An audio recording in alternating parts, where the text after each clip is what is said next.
सारे संसार में करुणा और मैत्री का संदेश देने वाले महाकारुणिक सम्यक संबुद्ध को नमन करते हुए, बोधिसत्व परम पूज्य बाबा साहब डॉक्टर भीमराव अम्बेडकर जी को नमन करते हुए, आप सभी सम्मानित भाइयों और बहनों को मेरा सादर नमो बुद्धाय जय भीम। मैं लखनऊ से संघमित्रा गौतम, लक्ष्य कमांडर, भारतीय समन्वय संगठन लक्ष्य से। साथियों, डॉक्टर अम्बेडकर के अंतिम कुछ वर्ष का अध्याय आज 7वां संघ का विखंडन मैं आपको पढ़ करके सुनाना चाहती हूँ, जिसे लिखा है नानक चंद रत्तू जी ने। बढ़ता हुआ असंतोष और अविश्वास। अखिल भारतीय अनुसूचित जाति संघ दलित वर्ग की एकमात्र आवाज थी। इसकी स्थापना एन शिवराज की अध्यक्षता में जुलाई 1942 में हुई थी।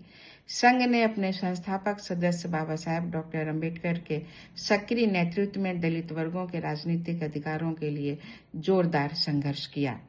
उनके अनुयायी उनके विशाल व्यक्तित्व, योग्यता, ज्ञान, निष्ठा और त्याग से आकर्षित व अत्यधिक प्रभावित थे। उनकी एक पुकार पर लोग संघ के झंडे तले तुरंत एकत्र हो जाते थे। संगठन बरसात की लहलाती फसल की तरह चारों ओर फैल गया था। अपने जीवन के अंतिम दिनों में डॉक्टर अम्बेडकर संघ के क्रियाकलापों से अत्यंत असंतुष्ट थे। ये विघ्नकारी शक्तियों, आपस की प्रतिद्वंद्विता से ग्रस्त, अनुशासनहीनों, किसी की अधीनता न स्वीकार करने वालों, पार्टी विरोधी गतिविधियों में लिप्त लोगों के अतिरिक्त विद्रोही लोगों का अखाड़ा बन गया था। 29 जुलाई 1954 को उन्होंने अपने प्रमुख सेनापति बी के गायकवाड़ को लिखा, फूट का रोग बहुत गहरा हो चुका है। यदि आप कोई दंडात्मक कार्रवाई करते हैं तो सब कुछ बिखर जाएगा। निश्चित ही आप ऐसा नहीं चाहेंगे। बेहतर होगा कि मुंबई में कार्यकर्ताओं का एक सम्मेलन बुला लें और सबको अपने मन की गंध निकालने दें। राजभोज एक अलग सरदर्द है, उससे निपटना होगा।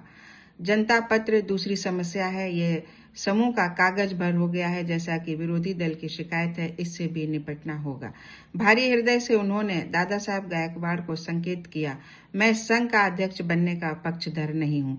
मैं समझता हूँ कि काफी वृद्ध व बीमार हो गया हूँ और राजनीति में प्रभावशाली भूमिका अदा करने में असफल हूँ। आप लोग अब पार्टी चला सकते हैं। आप लोगों को जिम्मेदारी निभानी सीख लेनी चाहिए, जो मेरे मरणोपरांत निसंदेह आपको निभानी ही है। इसे अभी से क्यों ना उठाएं। मैं नाम मात्र का प्रमुख नहीं रह सकता। ऐसी दशा में दूसरों के कुकर्मों का सारा दोष मेरे सिर मर दिया जाएगा, जिसे भागदौड़ में असमर्थ होने के नाते मैं रोक भी नहीं सकता।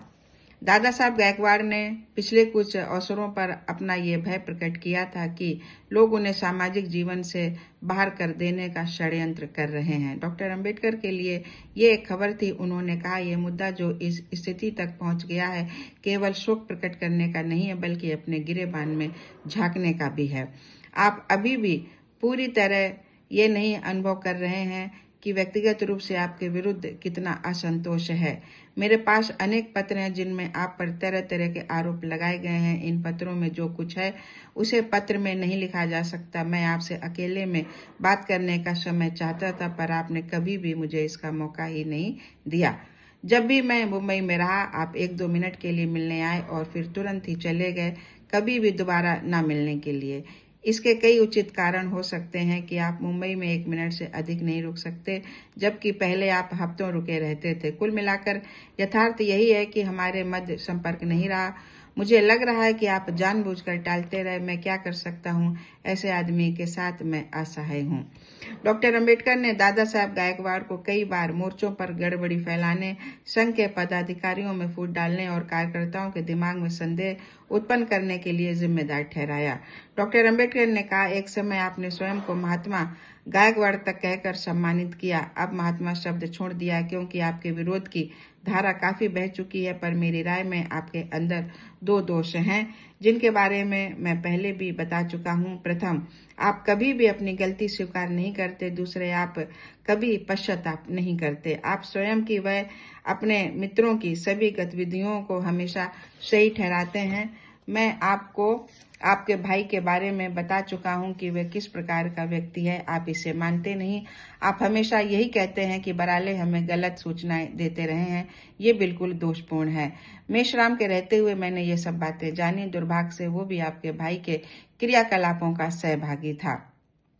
आपके भाई के कृत्यों के बारे में मैंने पुरुष व महिला कार्यकर्ताओं द्वारा भेजे गए पंजीकृत पत्रों के माध्यम से जाना। मुझे उन पर संदेह करने का कोई कारण नहीं दिखता। यही नहीं, मुझे अन्य स्रोतों से भी आपके भाई के बारे में ऐसी ही सूचनाएं सुनने को मिली। इसके बावजूद आप अभी भी जिद पर अड़े हुए हैं कि आपका भाई निर्दोष है। उन्होंने कहा, पारिवारिक लगाव की सीमा होती है, कोई भी व्यक्ति इसे उस सीमा तक नहीं ले जा सकता जितना आप ले जाते हैं। ऐसा व्यक्ति तो हमेशा ही नहीं जो सामाजिक जीवन में हो और जनता चाहे जितना परेशान होती रहे वो भाई पर ही विश्वास करता रहे। आपको थोड़ी मेरी नकल करनी चाहिए। शायद आप जानते हो कि एक कारखाने में कार्यरत महिला की महज उसे अपमानित करने की शिकायत पर मैंने अपने सबसे बड़े भाई को अपने घर से बाहर निकाल दिया था। उन्होंने गायकवाड़ से यह भी कहा कि लोग एक अन्य मुद्दे पर भी उनसे खफा हैं। उनका कहना है, मैं आपके कारण दानी व रणखंभों के दुश्मन हो गए हैं। आपके कारण इन लोगों ने उनका बहिष्कार किया। वे दानी व रणखंभों को अपनी बेटियां नहीं देते। इसके बावजूद एक दानी लड़के की, जिसकी कहीं शादी नहीं हो पा रही थी, औरंगाबाद के पीपुल्स एजुकेशन सोसाइटी के कॉलेज के लेखाकार की लड़की से शादी करा दी। ये दूसरी चाल है। लोग कहते हैं कि वे रणखंभों की दुश्मनी ऐसे व्यक्ति के लिए क्यों मोल लें जो उनके साथ गुप्त रूप से जुड़ा हुआ है। इसके बाद डॉक्टर अंबेडकर ने गायकवाड़ की अच्छी तरह खबर ली। उन्होंने कहा कि अभी जल्दी ही उन्हें कुछ ऐसा सुनने को मिला जिस पर विश्वास नहीं होता। वो ये कि मई में सोलापुर में आयोजित बुद्ध जयंती के अवसर पर मेरे बौद्ध धर्म स्वीकार करने की आपने आलोचना की और कहा कि यह व्यर्थ की चीज है। आपने इस विषय पर कई बार मुझसे चर्चा की पर आप आश्वस्त नहीं हुए। आपने राय प्रकट की कि बुद्ध बुद्धू थे और लोगों को मेरा प्रस्ताव स्वीकार करने के पहले विचार करना चाहिए।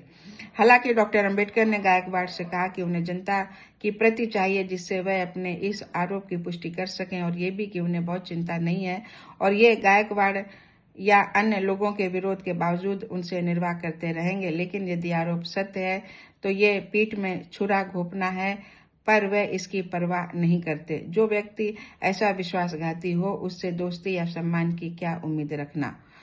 पुष्टि करने पर यह आरोप झूठा साबित हुआ, किसी ने यूं ही उड़ा दिया था। साथियों, इसका अगला वीडियो मैं आगे बताऊंगी और आप लोग इंतजार करें। तब तक जय भीम, नमो बुद्धाय।